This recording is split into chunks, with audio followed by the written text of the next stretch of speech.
Yeah. So, and then kind of the other thing that blew me away about this whole thing when I first started looking at it is, not only are we using hops like Saaz, like Hallertau, like Cascade, uh, Mm-hmm. not only are we using those hops in order to generate these flavors, we're using them in the mash.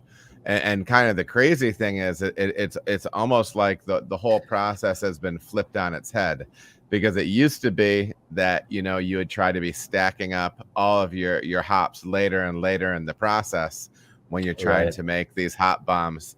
And then it seems like when you're utilizing some of this stuff, there's actually far more utility to that happening in the mash.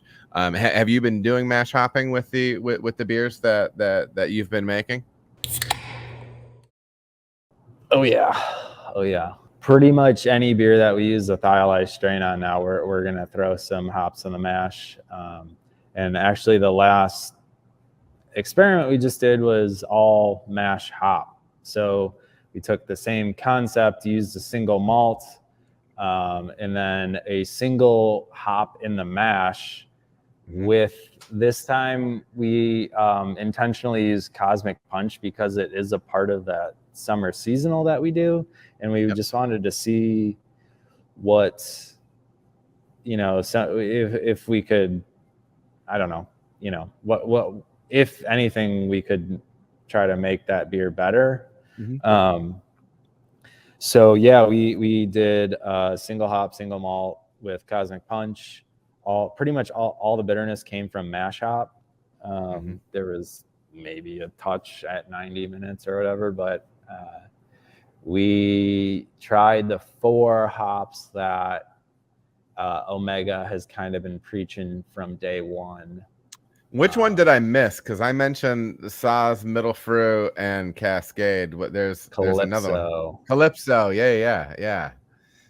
So from that experiment that I just did sensory on earlier, I mean, and other people, this is opinion based. This is all sensory opinion based, but I did not like the Calypso one. And so what's interesting, and this is what brought me to think about the terroir thing, is I think there was a huge difference between the Calypso and Cascade. Like those were in one category of thiols, whereas like the Saaz and the Middle Fruit were more similar on this side of things. Okay. So like I think these American grown hops might pack a different dial punch than hops grown on a bordering river in Germany and in the Czech Republic.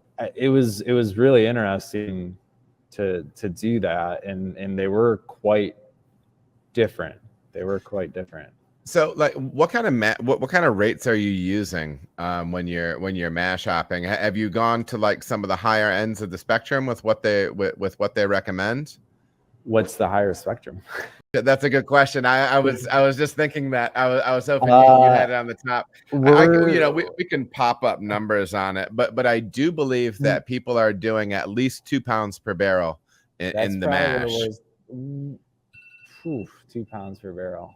I think I've seen some stuff that says that, because that was the first time you're splitting it up. We're kind of sitting at like a pound per barrel. Okay. So like, in a 20 barrel batch, we'll throw in 2 11-pound bags. Okay. In a heavy thiol beer, I'll throw in maybe 3 bags. So like 33 pounds in a 20 barrel batch. Yep. But yeah, we typically throw in a pound per barrel. And again, another tool to just dial in is dial that back. So, you can throw in a little bit and just to get something going. Yeah. And you're doing something that I actually I want to dive into, because you keep making reference to it, but I maybe want to bring it up once we're done with the various topics. You're talking about the hibiscus beer that you're making with thiolized strain, right? Is that what you're Yeah. referencing? And that beer is called, I can't remember. Coastal Break. Coastal Break. So we are going to talk Coastal Break before we go, because this is one of the things.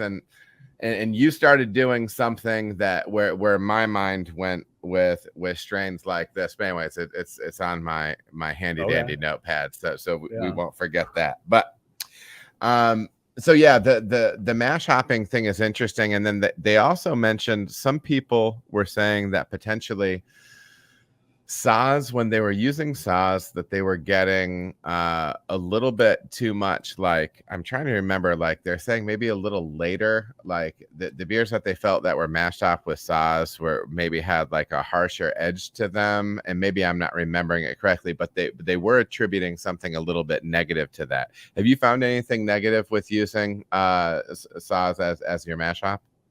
Not saws. I love saws. Is probably my go-to mash hop. I mean, if you're not attempting to calculate any bitterness from that, then that's probably the reason, I would say. But yeah, I mean, that's the thing about using lower alpha hops like saws in the mash, is you can add more if you want. You know, like Calypso on this mash hop trial was the highest alpha at like 15.4, and oh, that's a lot. It just, yeah, it comes off super harsh and just weird. But not that alpha has, I saw there was a question if alpha has anything to do with thiols. That has nothing to do with it. Yeah, I did actually read something just the other day. You know, like if you're using a hop like saws and you're using a ton of it in a mash, like just remember what saws, you know, that flavor you get from saws, it'll probably come through a little bit. Sure. I mean, saws is especially if you're using especially if you're using 1.5 pounds to 3 pounds per barrel. Yeah, yeah. You're not going to lose all the character. Sure. Yes. Sure. The saws character doesn't just go away. It's just masked by, you know, these compounds that are now blown up. And September and June asked a good question, and to the chat, do keep questions coming. We will. I was literally about to be asking this. So September and June's been reading my diary. But when you are running your calculations, so first of all, what recipe calculator do you use? Do you use Beersmith? No. So I use Beer Tools. Yeah, something that was, Brian used it and he got me onto it, and I've been using it for 6 years. So that's what I use. How do you find that calculation for mash hop IBU is effective using that software? So we have not actually sent a test yet to verify, but we took, you know, everybody's suggestion of take 30% of your bitterness. That's what Omega's saying. That's what Escarpment's saying. That's what everybody's saying. And we found that the way we enter our recipes in Beer Tools, using a specific utilization setup, it's not just the standard setup. It's like the Rhaegar versus the Tinzinth. So that matched, because we've sent in IBU before using that, and that fit our recipe writing. So we took 30%, and we found that if we add those hops on that recipe generator or calculator at 13.5 minutes left in the boil. So we add it in at 13.5 minutes on our recipe writer. Well, that's how we do it. That's how we do it. You know, back in the day, what I used to do was, when I was using Pro Mash and I was whirlpool hopping for that first IPA I was making at Crankers, I entered that as a 20-minute. 0 minute, and Pro Mash was 0. And so I took the old Mike McDowell Brewing Network advice, and I started entering as a 20-minute edition in that calculator, and I got very close. So, but yeah, I just trust. I'm just gonna say I trust Omega and Escarpment and all these yeast labs Sure. we actually have the tools to be testing stuff like that on a daily basis with what they're doing. So that's Sure. why we use 30%.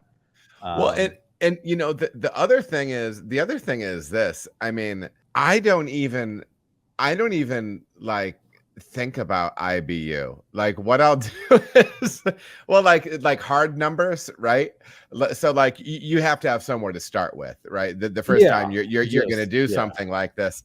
But generally what I'm doing is when I'm making a new IPA, I'm going out and I'm tasting every IPA that I have on tap, and I'm going back and looking at the recipe and finding out how I want it to be different, right? And so it's all reference point, because everybody's system's going to handle it a little bit different. And then there's so many variables with how you're handling them, because I do a lot of variable temperature, whirlpool drops and stuff like that. So, you know, there's no real calculator for some of the stuff that we're doing. You're kind of just shooting and seeing where you get.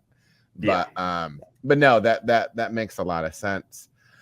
Just don't go in thinking that it's not going to do anything, because I've talked to quite a few pro brewers who have attempted to make, you know, thiolized beers, and they just say it's way too bitter. We added, 3 pounds per barrel in the mash, and it came out way too bitter.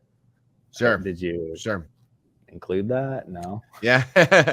Well, and again, it's tough. I mean, you never know what those calculators are going to do. I've been using Bruce Beersmith for some time, and I think it does a pretty solid job on that front. All right, everybody, thank you so much for watching. If you feel as if you got any value out of the video, please like and subscribe. There are also other videos that you can watch. They're going to maybe be over here or over here. Appreciate you watching.